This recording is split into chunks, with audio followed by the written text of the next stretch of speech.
नमस्कार, बहुत स्वागत है आप सभी का टोटल टीवी में और मैं हूं आपके साथ जया पाल। चलिए शुरुआत करेंगे हमारे खास कार्यक्रम की और चर्चा करेंगे क्रॉस वोटिंग पर कांग्रेस में आखिरकार कलह क्यों देखने को मिल रही। बता दें कि हरियाणा के राज्यसभा चुनाव में मात्र 0.34 मतों के अंतर से जीती कांग्रेस में अंदरूनी कलह बढ़ गई है। राज्यसभा चुनाव में भले ही लॉटरी लगने से जीत हासिल करने के बावजूद हरियाणा कांग्रेस में आपसी भरोसे का जो संकट है वो काफी ज्यादा गहरा गया। पार्टी के प्रत्याशी की जीत के बावजूद 4 वोट रद्द हो जाने और 4 विधायकों की क्रॉस वोटिंग सामने आने के बाद अब दागी विधायकों पर कार्रवाई की तैयारी है।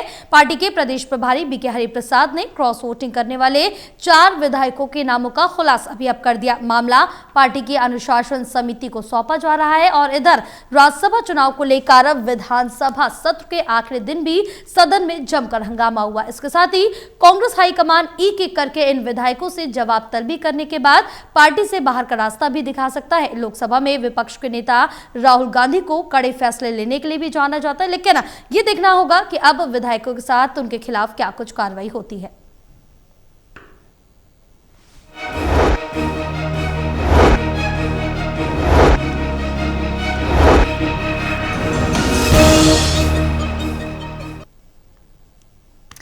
चर्चा की शुरुआत करेंगे, लेकिन हमारे साथ खास मेहमान जुड़ चुके हैं, उनका भी तारुफ करा देते हैं। हमारे साथ एसोसिएट एडिटर देवेंद्र कथुरिया जुड़े हुए, associate editor doctor Mahesh Kumar जुड़े हुए, वरिष्ठ पत्रकार वीरेंद्र सोनी जी हमारे साथ जुड़े हुए। हमारे खास कार्यक्रम में आप सभी का बहुत स्वागत है। चर्चा करेंगे, लेकिन उससे पहले दिखाएंगे एक रिपोर्ट।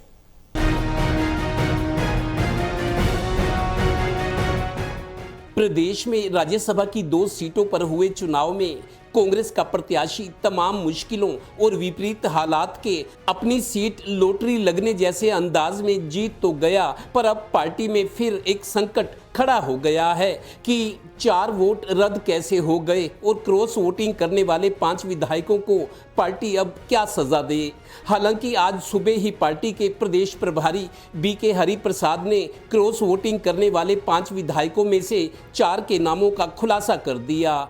4 लोग क्रॉस वोटिंग किया है।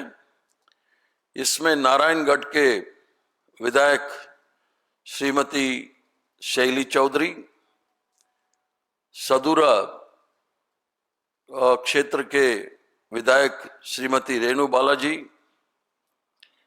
और पुनाना के विधायक मोहम्मद इलियास जी और हतिन के विधायक मोहम्मद इजराइल, ये 4 लोग क्रॉस वोटिंग किया है। हमने हरियाणा प्रदेश कांग्रेस कमेटी के डिसिप्लिनरी कमेटी का चेयरमैन धर्मपाल सिंह मल्लिक जी को हमने इधर से सुझाव दिया है इन लोगों के ऊपर कार्रवाई करने के लिए, शोकास नोटिस जारी करने के लिए। अंबाला के नारायणगढ़ से कांग्रेस विधायक शैली चौधरी, यमुनानगर के साढौरा से रेणु बाला, पलवल के हथीन से मोहम्मद इस्माइल और नूह के पुन्हाना से मोहम्मद इलियास, 5वें का नाम अभी बाकी है। इन्हें कारण बताओ नोटिस जारी किया जाएगा, यानी अपनी बात रखने का मौका। 5 वोट जो है वोट क्रॉस हुई है, उनका नाम पता है, हाई कमांड को सूचित कर दिया गया। तो क्यों करेंगे जब बता दिया जो जिन्होंने किया है उनका नाम है, पार्टी उनके खिलाफ एक्शन लेगी। ये जो आज ये 3 विधायक खड़े, इनमें से कोई नहीं है कहीं। वहीं बुधवार को क्रॉस वोटिंग का आरोप लगने पर कांग्रेस के 2 विधायक चंडीगढ़ के प्रदेश कार्यालय के बाहर नामों का खुलासा करने की मांग को लेकर धरने पर बैठ गए। नेता प्रतिपक्ष भूपेंद्र हुड्डा उन्हें उठाकर ये कहकर ले गए कि इसका क्रॉस वोटिंग से कोई संबंध नहीं है। हालांकि बुधवार को बजट सत्र के आखिरी दिन सदन में राज्यसभा चुनाव को लेकर फिर खूब हंगामा हुआ। कांग्रेस विधायकों के हंगामे पर शिक्षा मंत्री महिपाल ढांडा ने उन्हें घेर लिया कि आप स्वीकार करते हैं कि आपके विधायक बिकाऊ हैं। कांग्रेस पार्टी कर रही है और यही बात वो कह रहे हैं, ये बात वो कह रहे हैं। इन्होंने कहा कि तीसरे कैंडिडेट की, हमने थोड़ी कैंडिडेट दिया मान्य अध्यक्ष जी। अगर हमने दिया, हमारा तो एक कैंडिडेट था, संजय भाटिया था, हमने जतवा लिया। कैंडिडेट तो इंडिपेंडेंट का था जी, और ये कह रहे कि तीसरे की क्या जरूरत थी यहाँ जाने की। नहीं गलत है। हालांकि कांग्रेस में वोट क्रॉसिंग के दागी पाए गए विधायकों को अब कारण बताओ नोटिस दिया जाएगा। ये मामला अब पार्टी की अनुशासन समिति के पास जाएगा। पार्टी इन 5 विधायकों को निष्कासित करती है या निलंबित करती है, ये देखना है। वैसे 1 वोट से भी कम प्रतिशत की जीत हासिल करके कांग्रेस अब आगे लड़ने लायक तो हो ही गई है। Haryana bureau, total news. चलिए चर्चा की शुरुआत करेंगे। देवेंद्र, सबसे पहले आपके पास आऊंगी क्योंकि यहाँ पर हरियाणा राज्यसभा चुनाव में क्रॉस वोटिंग पर कांग्रेस में कलह साफ तौर से देखने को मिल रही है, जहां जीत 1% से भी कम पर जीत दर्ज की है, लेकिन कांग्रेस के अंदर जो कलह है वो साफ तौर से देखने को मिल रही है और 4 विधायकों के नाम भी अब डिस्क्लोज कर दिए गए हैं। देखिए जया, पहले तो मैं ये कहूंगा जी, विधानसभा में सदन का संग्राम और राज्यसभा का अंजाम अब दोनों पूरे हो चुके हैं। अब आगे की सियासी की लड़ाई देखेंगे हम। आज सदन भी खत्म हो गया है, बजट सत्र 18 तारीख को खत्म होना था। जो आप बता रहे हैं कि कल है, आप देखिए कांग्रेस सीट जैसे कैसे जीत गई, मतलब एक्सीडेंट होते होते बच गया। गाड़ी का एक्सीडेंट नहीं हुआ कांग्रेस की गाड़ी का, लेकिन अब ये हालात पैदा क्यों हुए? देखिए कांग्रेस जीत गई, अच्छी बात है, लेकिन अगर जिस तरीके से जीती है, जो हालात सामने आए, जो कुछ सब कुछ हुआ है, उसको पार्टी नजरअंदाज नहीं कर सकती। और कांग्रेस, राहुल गांधी खुद देखिए, हरियाणा कांग्रेस को पहले हरियाणा के नेता चलाते थे कांग्रेस के, लेकिन पहली दफा ऐसा हुआ कि जिला अध्यक्ष है या हरियाणा कांग्रेस कैसे चलेगी, नेता प्रतिपक्ष, प्रदेश ने सब कुछ हाईकमान ने तय किया है और अभी भी हाईकमान का दखल बराबर बना हुआ है। जैसा कांग्रेस हाईकमान या राहुल गांधी ये संदेश देना चाहते हैं, ये पहले वाली कांग्रेस नहीं है, अब बदली हुई कांग्रेस है। ये वो कांग्रेस है जो फटाफट फैसले लेगी। जिस तरीके से राज्यसभा के चुनाव परिणाम आए, चलो सीट तो जीत गई, लेकिन क्रॉस वोटिंग को लेकर और वोट रद्द, देखिए बीजेपी और कांग्रेस को दोनों के विधायकों को उनकी रिहर्सल कराई गई थी, मॉक ड्रिल कराई गई थी, उनको टिप्स दिए गए थे, लेकिन बीजेपी का 1 वोट रद्द हुआ और कांग्रेस के 4 हो गए जी। कांग्रेस के 4 वोट रद्द हुए, बीजेपी का 1 हुआ। और क्रॉस वोटिंग कांग्रेस विधायकों की तरफ से हुई। कांग्रेस में रहते हुए विरोधी को वोट देना तो बहुत गंभीर बात है। और देखिए अगर पार्टी अभी सख्ती नहीं करेगी, सख्त कदम नहीं उठाएगी, तो अनुशासन कैसे आएगा? बिल्कुल। मेरे को याद है जब प्रदेश अध्यक्ष बने थे या नेता प्रतिपक्ष धर्मपाल मलिक, पूर्व सांसद हैं, चौधरी भजनलाल के टाइम कांग्रेस के अध्यक्ष रहे हैं, बहुत पुराने नेता हैं। इन्होंने ये पद ग्रहण करते समय कहा था कि जो कुछ कांग्रेस में हो गया, लेकिन अब कांग्रेस में अनुशासनहीनता बर्दाश्त नहीं होगी, ये धर्मपाल मलिक ने कहा था। धर्मपाल मलिक ही अब उस अनुशासन समिति के अध्यक्ष हैं। ये मामला उनके पास जा रहा है। जैसा उन्होंने कहा था कि अब अनुशासनहीनता बर्दाश्त नहीं होगी। अब कांग्रेस में बहुत कुछ हुआ है, जो कुछ हुआ है सब पब्लिक डोमेन में आ गया है। और आज तो 5 में से 4 जो वोट क्रॉसिंग वाले विधायक हैं, उनका नाम प्रदेश प्रभारी ने बताया। और भूपेंद्र हुड्डा भी अपनी बाइट में कह रहे थे कि सख्त कार्रवाई होगी, बख्शा नहीं जाएगा। अब ऐसी स्थिति में जो लोग दागी पाए गए, दागी विधायक हैं, उनके खिलाफ कार्रवाई क्या होती है? देखिए ये तो पता लगे कि ये लोग हैं, बिल्कुल अनुशासन समिति इनको नोटिस देगी, कारण बताओ नोटिस, इससे जवाब मांगा जाएगा, क्योंकि एक प्रक्रिया है ये भी। अगर किसी पर कार्रवाई होती है तो उसको बात कहने का मौका दिया जाता है कि आप पर ये आरोप है, आपको कुछ कहना है, अपनी सफाई देनी है। तो अब 2 चीजें देखिए जया, या तो एक्सपल्शन किया जाए, निष्कासन, अगर सख्त कार्रवाई तो है। निष्कासन क्या होता है? 2 साल के लिए, 4 साल, 6 साल तक पार्टी से निष्कासित किया जाता है। बीजेपी भी करती है, सभी पार्टियां बिल्कुल मैक्सिमम 6 साल का निष्कासन होता है पार्टी से निष्कासित, एक्सपल्शन। दूसरा होता है सस्पेंशन। सस्पेंशन थोड़ी नरम कार्रवाई है। सस्पेंशन ये होता है कि आपको 1 साल के लिए, 6 महीने के लिए सस्पेंड किया जाता है, पार्टी इस पर फैसला बाद में लेगी। एक बात है, बहुत लोग जानना चाहते हैं जया, पार्टी अगर इन दागी विधायकों को निकालती है तो इनकी विधायकी नहीं जाएगी, ये अपने पद पर बने रहेंगे, लेकिन कांग्रेस के बागी के तौर पर ये बीजेपी को समर्थन दे सकते हैं, बीजेपी सरकार के साथ खड़े हो सकते हैं, लेकिन बागी कांग्रेस विधायक के तौर पर इनकी भूमिका नजर आएगी अगर पार्टी इनको निकालती है। दूसरी बात, दूसरी सूरत जो है ये है कि अगर ये विधायक खुद से इस्तीफा देते हैं तो उस स्थिति में ये सीट जो है, जो संबंधित विधायक है उसकी सीट वैकेंट मानी जाएगी, वहां उपचुनाव होगा। अब दोनों तरह की संभावनाएं हैं। दोनों तरह के बिल्कुल, ये अनुमान तो है। आने वाला वक्त- कांग्रेस क्या कार्रवाई करती है, या सभी बिल्कुल। पर एक जैसी या अलग अलग भी कर सकती है? बिल्कुल, ये आने किसी वाला को- वक्त ही बताएगा किसी को कि थोड़ी बहुत माफी भी दी जाती है। अब कांग्रेस के फैसले का इंतजार है, कार्रवाई का इंतजार है। अब बिल्कुल कि क्या कुछ कार्रवाई कांग्रेस के आला कमान की तरफ से यहाँ पर हरियाणा में ली जाएगी। बहरहाल महेश, क्योंकि जिस तरह से देखिए जो 4 नामों का खुलासा किया गया उसमें शैली चौधरी, उनके जो हस्बैंड है उन्होंने पहले ही इस्तीफा कांग्रेस से दे दिया, इलियास, रेणुबाला और इसराइल, मोहम्मद इसराइल, इनके नाम सामने आए क्रॉस वोटिंग को लेकर, जहां जीत का जश्न कांग्रेस मना भी नहीं पाई थी। और इस तरह के जब 4 विधायकों के नाम सामने आए, उसके बाद 2 विधायक शायद उनके नाम इनमें नहीं शामिल है, लेकिन धरने पर बैठ गए थे।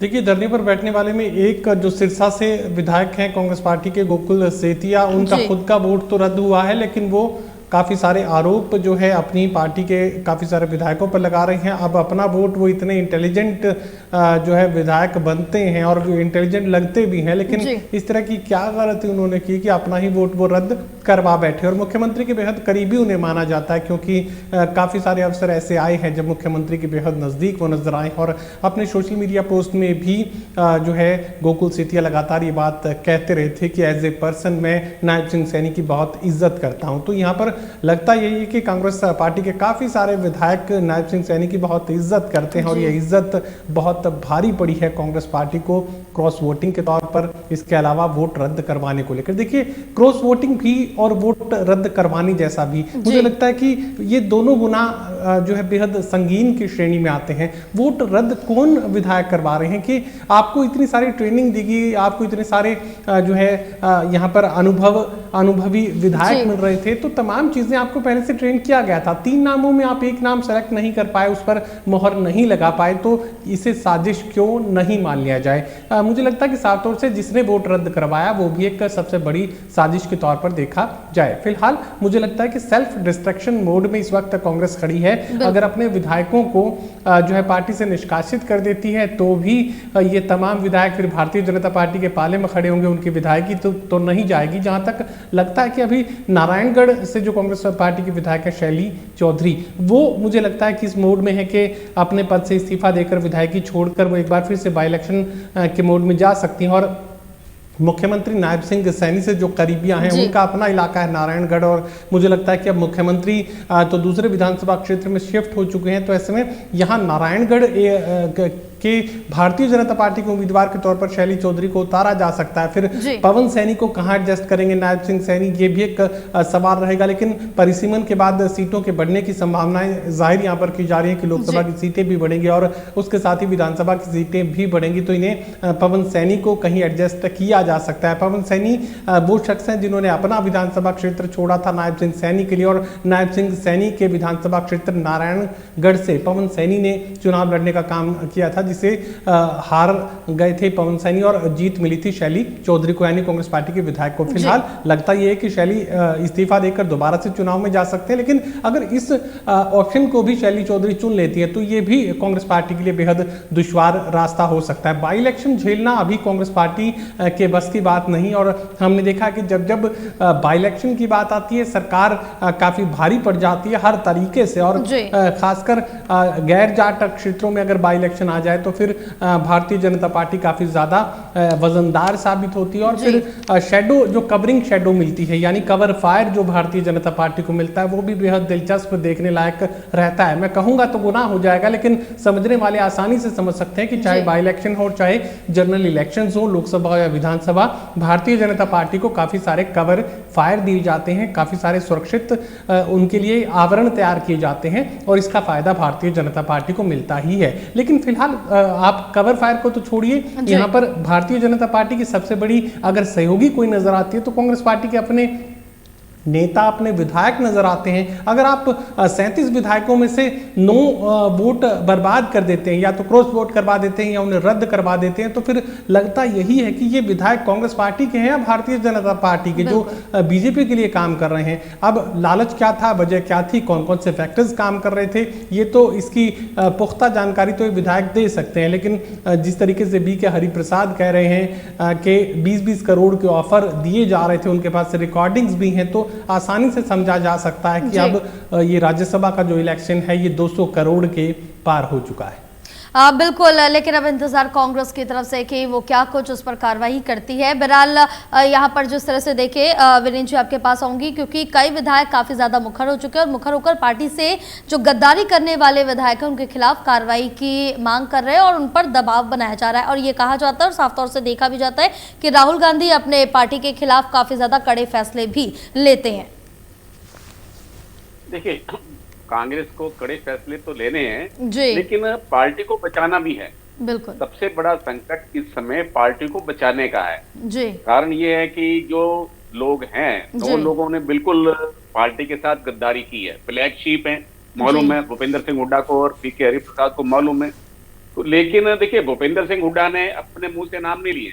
बिल्कुल भूपेंद्र सिंह हुड्डा सभी विधायकों से बनाकर रखना चाहते हैं। वो 2028 देखते हैं कि जब 2028 में राज्यसभा की 2 सीटें रिक्त होंगी तो 2 सीटों पर चुनाव होगा, तो वो संभावनाएं देख रहे हैं। और देखिए, जो 2 सीटें रिक्त होनी है दोनों ब्राह्मण हैं, जी, वो भारतीय जनता पार्टी की है, एक निर्दलीय है, एक भारतीय जनता पार्टी की रेखा शर्मा है। तो भारतीय जनता पार्टी तो 2 ब्राह्मणों को टिकट देने से रही। जी, तो ऐसे में वह जातीय समीकरण के हिसाब से उस समय की, अभी तो कहना जल्दबाजी है, बहुत ही जल्दबाजी है। बिल्कुल सतीश नांदल को पार्टी उस समय भी लड़ा सकती है। जी, तो ये अलग अलग स्थिति बनी हुई है। लेकिन इस समय जो है पार्टी को बचाना है। पार्टी को कैसे बचाना है, भूपेंद्र सिंह हुड्डा को मालूम है। किन लोगों जी। ने वो जो है वोट अपने रद्द कराए, उन्होंने पार्टी से गद्दारी की है, उनको जानकारी में है। लेकिन भूपेंद्र सिंह हुड्डा ने उनके नाम नहीं लिए। जी, एक विधायक को भी जिसने क्रॉस वोट किया है वहां पर उसका नाम नहीं लिया, क्योंकि उस मालूम है कि जो कांग्रेस है वहां पर पहले एक उपचुनाव जीती है और अब 2024 में चुनाव जीती है। उसमें वहां पर कांग्रेस का जनाधार नहीं जी। है। अगर उपचुनाव भी होता है तो वहां कांग्रेस का कोई जनाधार नहीं है। तो इसलिए भूपेंद्र सिंह हुड्डा ने बड़ी चतुराई से ये खेल खेला है कि बीके हरिप्रसाद ने सिर्फ 4 का इनाम लिया है और बिल्कुल। जिन लोगों ने वोट जो रद्द कराए उनका नाम तो लिया ही नहीं है, जी, क्योंकि मालूम है अगर नाम देंगे तो क्या हल होगा, तो पार्टी और ही कमजोर होगी। और एक बात बड़ी स्पष्ट है कि अगर पार्टी उनका निष्कासन करती जी। है तो उनकी सदस्यता तो बनी रहेगी, विधानसभा के सदस्य रहेंगे। लेकिन यहाँ मैं स्पष्ट कर दूं, उनको पार्टी के विप का पालन करना जरूरी होगा। बिल्कुल वो पार्टी के विप के खिलाफ अगर जाएंगे तो उनकी सदस्यता चली जाएगी। तो इसलिए उनको सरकार के साथ नहीं जाना होगा, उनको कांग्रेस के साथ ही जाना होगा। जी, तो ये बात बड़ी स्पष्ट है, क्योंकि पार्टी का विप जी, अगर वो उल्लंघन करते हैं तो उनकी विधायकी, उनकी सदस्यता चली जाएगी। जी, तो ऐसे में पार्टी ये चाहेगी, कांग्रेस पार्टी ये चाहेगी कि वो बिल्कुल। विप का उल्लंघन करें, जी, ताकि जो ये स्थिति बनी हुई है इसमें कांग्रेस कोई जोखिम नहीं लेना चाहती, बिल्कुल। इसलिए कांग्रेस बड़ा फूक कर कदम रख रही है। जी, और इस स्थिति के अंदर देखिए, कांग्रेस के वोट बिके, वहां तो सब बिकने को तैयार थे, बहुत लोग बिकने को तैयार थे। ये बात कांग्रेस के नेताओं को मालूम है और ठीक है। खरीदार कौन था ये भी सबको मालूम है। जी। अब आपको अतीत में देखना होगा, अतीत में कुलदीप बिश्नोई की क्या भूमिका रही। अब बिल्कुल कुलदीप पहले भी बिश्नोई ने कई कांग्रेस- बार इस तरह से कांग्रेस देखने में को रहते मिल हुए चुका है। किसको वोट जी, दिया, कुलदीप बिश्नोई ने किसको वोट दिया, किरण बिल्कुल। चौधरी ने कांग्रेस में रहते हुए क्या खेल खेला सबको मालूम है, और बाद में वो कहाँ गए। तो ऐसे में कांग्रेस में भी बहुत लोग हैं। तो जी। ऐसे में पार्टी को बचाने की जरूरत है। भूपेंद्र सिंह हुड्डा बिल्कुल कहीं ना कहीं पार्टी हित में कार्य करने की जरूरत है। पार्टी हित के लिए जो फैसले हैं, कठोर फैसले, वो लेने की जरूरत है। बहरहाल पूरी चर्चा के लिए आप सभी का धन्यवाद। और इस बीच हरियाणा राज्यसभा के जो चुनाव हुए थे उसमें एक सीट बीजेपी के पास गई तो दूसरी पर कांग्रेस ने जीत दर्ज की। हालांकि जीत दर्ज करने के बाद भी कांग्रेस में जो कलह की स्थिति है वो साफ तौर से देखने को मिल रही है। बहरहाल रुकेंगे एक छोटे से ब्रेक के लिए, ब्रेक के बाद जल्द हाजिर होंगे।